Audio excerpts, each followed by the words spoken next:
सगळ्यांच्या आराध्य दैवत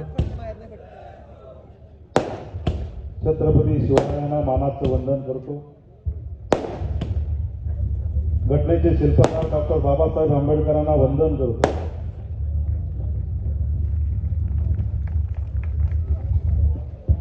या ऐतिहासिक अशा रिसवडीच्या मातीमध्ये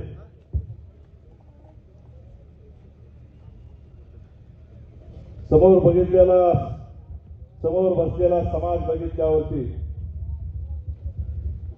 माझ्यासारख्या शेतकऱ्याच्या मुलाचं मन भारावून येतं।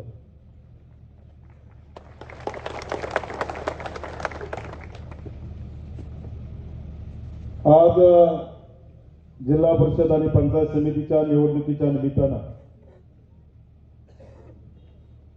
दुसरी प्रचाराची सभा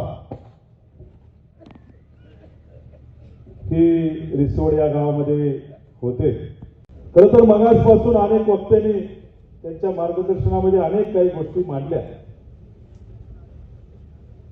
आपण का जिल्हा परिषदेची निवडणूक लढवतोय,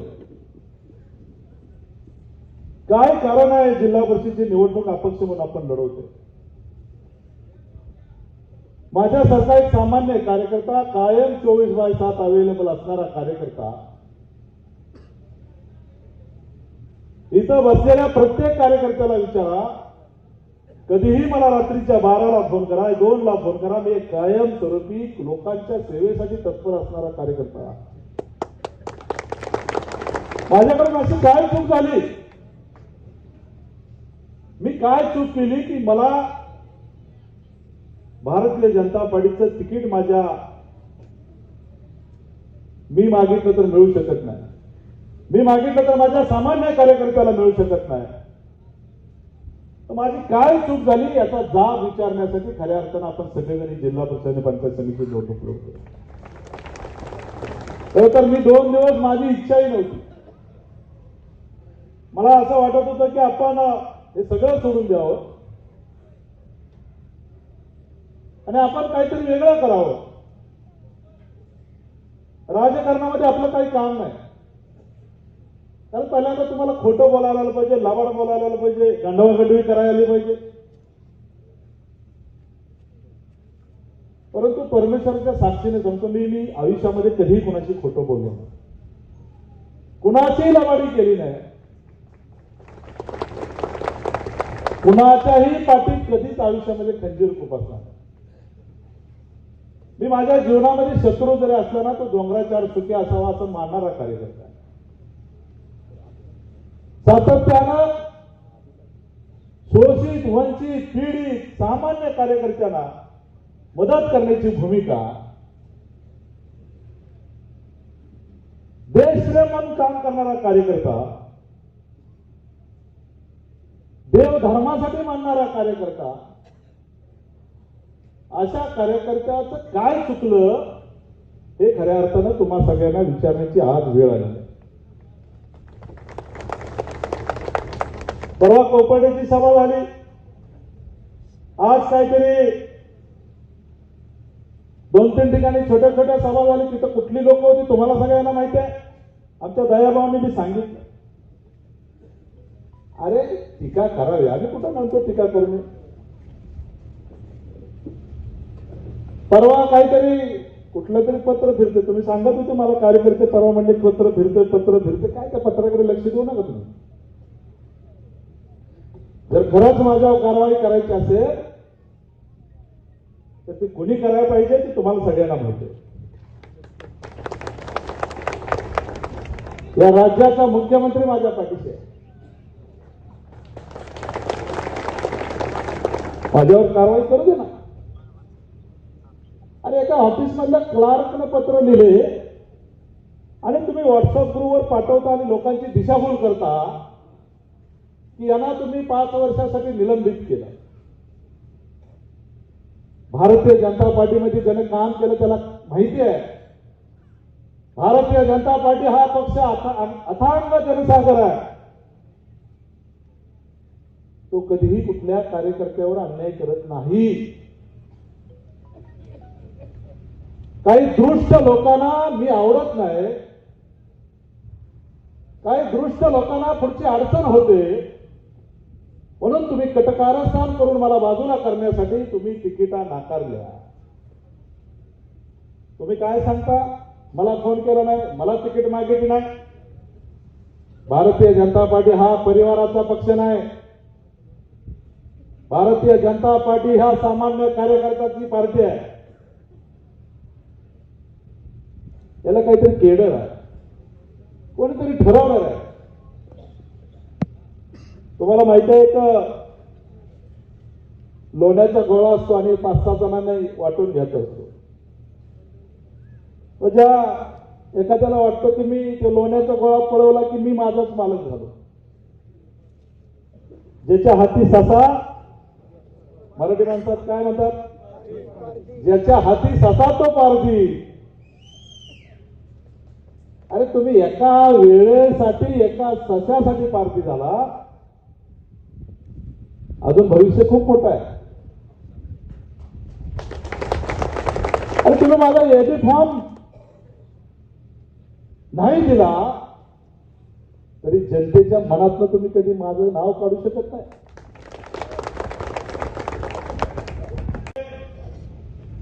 की त्यांना राज्याचे मुख्यमंत्री हेलिकॉप्टर मधनं एबी फॉर्म घेऊन येणार आहेत. अरे जरूर येणार. राज्याच्या मुख्यमंत्र्यावरती माझं प्रेम आहे आणि राज्याच्या मुख्यमंत्र्याचंही माझ्यावरती प्रेम आहे. मी दाव्याने सांगतो, 1000 माणसात उभा राहिलो ते रामकृष्ण म्हणणारा नेता माझा आहे. तुम्ही आपलं तुमच्या काहीतरी बगल बच्चांना सांगून लोकांच्यातली दिशाभूल करण्यासाठी तुम्ही काहीतरी पत्र फिरवताय, कार्यकर्त्यांना घाबरवण्यासाठी काहीतरी पत्र फिरवताय. माझा सामान्य कार्यकर्ता कराड तालुक्यातला कधी असल्या भूलभुलैयाला घाबरणार नाही, अशा दबावाला बळी पडणार नाही. रामकृष्ण वेताळमध्ये एवढी हिंमत आहे, रात्राचा दिवस करीन, मेहनत करीन, माझ्या कार्यकर्त्यांच्यासाठी रात्रंदिवस मरेल, परंतु माझा कार्यकर्ता तुमच्या दारात कधी येऊन देणार नाही.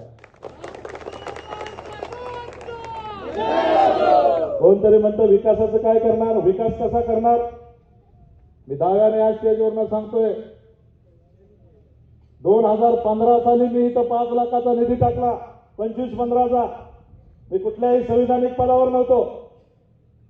इथल्या अनेक कार्यकर्त्यांना माहिती नव्हतं की भावानी इथं 5 लाखाचा निधी टाकला आणि त्या 5 लाखाच्या निधीचं काम कॉन्ट्रॅक्ट आता जो पंचायत समितीचा सदस्य म्हणून उमेदवारी करतायत त्यांनी ते काम केलं. त्यावेळेला ते राष्ट्रवादीत होते आणि मला गपचूप सांगत होते, भाऊ आम्हाला अडचण होत्या, मी काम केलंय. बाबा तू काम केलंस धन्यवाद, परंतु गावात सांग की भावानी कामान केलं. मी माझ्या कामाची ओळख सांगण्याची मला गरज नाही. मागल्या 2 वर्षापूर्वी, 1.5 वर्षापूर्वी 25-15चा निधी सुद्धा मी आदरणीय विक्रांत पाटलांच्या नेतृत्वात इथं आणून दिलेला आहे. या गावाच्या अनेक धार्मिक आणि सांस्कृतिक कामासाठी माझी मदत असते. तुम्हाला सगळ्यांना माहिती आहे, इथं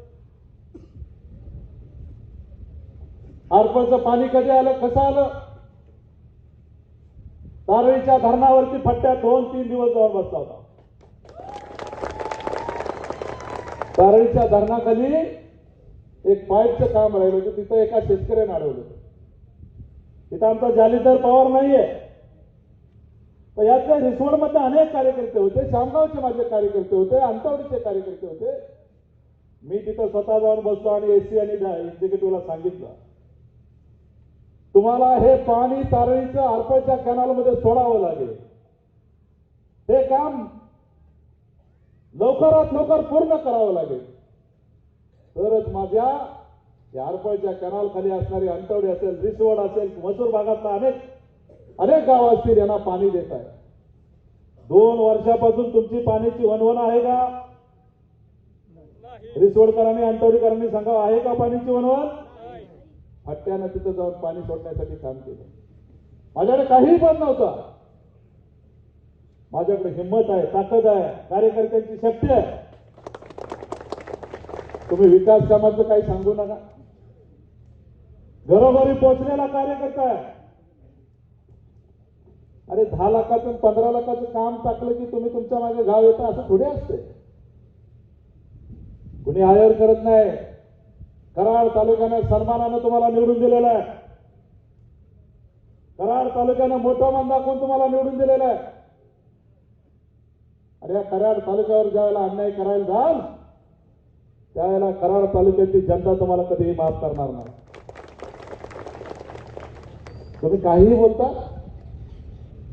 मोहन भागवतांच्या अगोदर आले. अरे परमपूज्य मोहनजी भागवत यांचं नाव घ्यायचं तुम्ही राजकारणामध्ये नाव घेता. मोहनजींनी पुरं आयुष्य समाजासाठी, राष्ट्रासाठी, धर्मासाठी समर्पित केलेलं आहे. तुम्ही मोहनजींचं नाव घेता राजकारणामध्ये. तुम्ही देवेंद्रजींचं नाव घेता राजकारणामध्ये.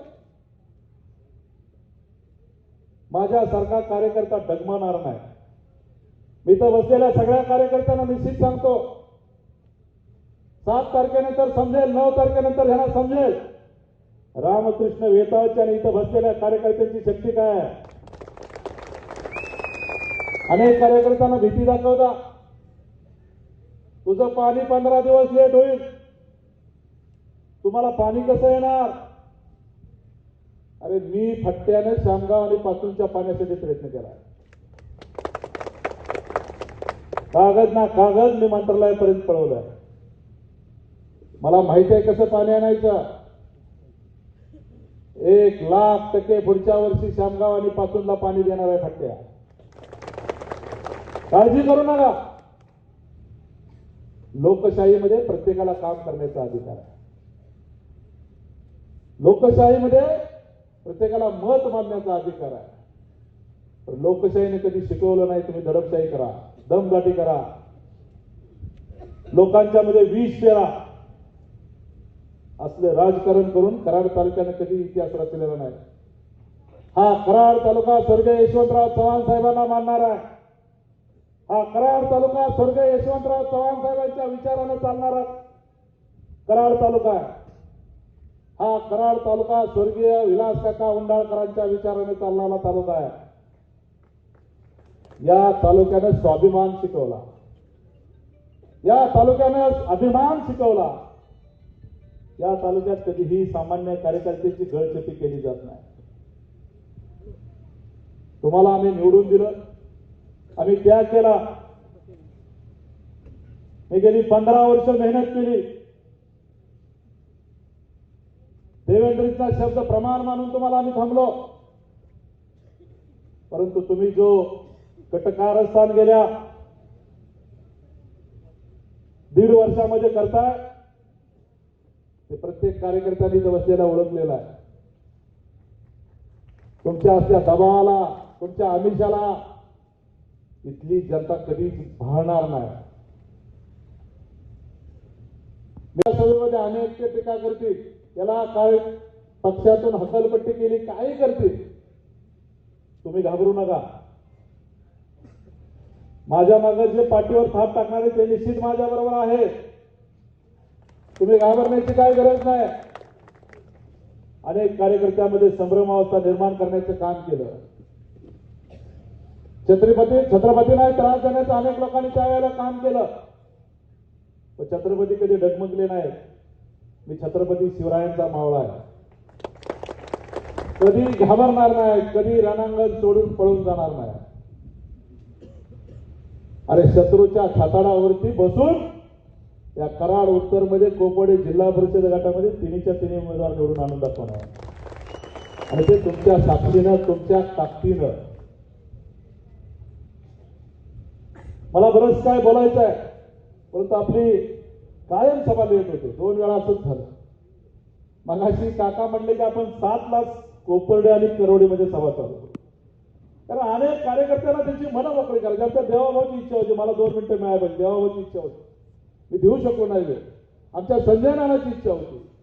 अनेक कार्यकर्ते मला वेळ जरी नाही मिळाला तर कार्यकर्ते एवढे मोलाचे आणि तोलाचे आहे की प्रति रामकृष्ण वेता म्हणून काम करणारे इथं बसलेले सगळे कार्यकर्ते. पुढच्या सभेमध्ये निश्चित आपल्या कार्यकर्त्यांना बोलण्याची संधी देऊ. तो माझी सगळ्या तमाम जनतेला विनंती आहे की इथले जे उमेदवार आहेत ते उमेदवार कुठून आले. मगाशी आमच्या दयाभाऊंनी सांगितलं पुण्याचा उमेदवार. अरे इथं कराड तालुक्यात नाही का कोण? कराड तालुक्यात आहे का नाही कोण? तुम्ही कधी जा विचारणार. अरे कराड तालुक्यात बी तुमचं मत, पुण्यात बी मत. आम्ही तुम्हाला काय बोललेलो नाही.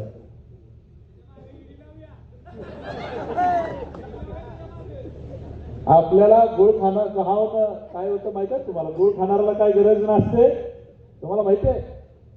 आपल्याला कोणाला काय करायची गरज नाही. तुम्ही जी शक्ती आहे ना ही शक्ती भविष्याच्या काळाचा इतिहास घडवणार आहे. अरे राष्ट्रवादी काँग्रेसला इथं कराड तालुक्यामध्ये कोपडे जिल्हा परिषद गटामध्ये उमेदवार मिळाला नाही याचा दुर्दैव आहे. लक्षात घ्या आपल्याला. एकही उमेदवार तुमच्या समोर राहणार नाही. हे जे सामान्य कार्यकर्ते घरातले आहेत ना, अमित सारखा कार्यकर्ता शेतकऱ्याचा पोरगा आहे. त्याला मी उभा करताना सांगितलं आम्ही तुला 5 वर्ष जमणार असलं तर उभा राहा, भाऊंच्या बरोबर काम करणार असला तर उभा राहा. अमितनं सांगितलं भाऊ तुमच्यासाठी छातीचा कोट करेल. असा कार्यकर्ता आहे. अख्या कोपड्यानं उचलून धरलाय. इथं कोपड्यातले अनेक कार्यकर्ते बसलेले आहेत. अमित सारखा सामान्य कुटुंबातला कार्यकर्ता पंचायत समितीचे नारळ चिन्ह घेऊन उभा आहे. त्याचबरोबर आमची नीलमताई नाना 15 वर्ष 20 वर्ष काम करतो. ही आमची गृहिणी. अरे कधी न्याय मिळणार? का लोकशाहीमध्ये सामान्य कार्यकर्त्याला कधी न्याय मिळणार? आमच्या नीलमताईला कधीतरी न्याय मिळाला पाहिजे. माझी पत्नी कधी घरातनं बाहेर आली नव्हती बघा. रात्रीच्या 2-2 वाजता जरी मी गेलो ना 10 माणसाचं जेवण करायचं तरी तिनं कधीही चेहरा पाडला नाही. अशी माझी बहीण आहे, माझी पत्नी आहे. अरे ही माणसं समाजासाठी पेटून उठलेली, काम करण्यासाठी पेटून उठलेली कार्यकर्ते आहेत. यांना जोडून देण्याची आज खऱ्या अर्थानं वेळ आलेली आहे. आता खरंच खूपच वेळ झाला. 10च्या आत आपल्याला संपवायला. तुम्हाला सगळ्यांना चिन्ह माहिती आहे का? मला चिन्ह सांगा. जोरात सांगितलं पाहिजे. जोरात सांगितलं पाहिजे. दुसरं चिन्ह काय? त्या तिन्ही उमेदवारांना तुम्ही निवडून द्या. त्या तिन्ही उमेदवारांना मी मास्तर कसलाय बघा तुम्ही. मास्तर हेडमास्टर कसा आहे? हा हेडमास्टर कोपड जिल्हा परिषद गटाचा चेहरा मोरा बदलून जातोय. एवढा शब्द आजच्या रिसोर्टच्या सभेमधून देतो. खूप काही बोलायचं आहे. पुढच्या सभेमध्ये आपण बोलू.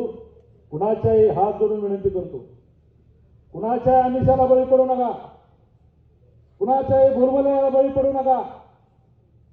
रामकृष्ण वेता सारखा कार्यकर्ता तुम्हाला तुमच्या समोर छातीचा कोट करेल. तुम्ही या तिन्ही उमेदवारांना निवडून द्या. उरलेलं माझं आयुष्य या समाजासाठी समर्पित करण्यासाठी काम करेल. एवढा शब्द आपल्या सगळ्यांच्या साक्षीने देतो.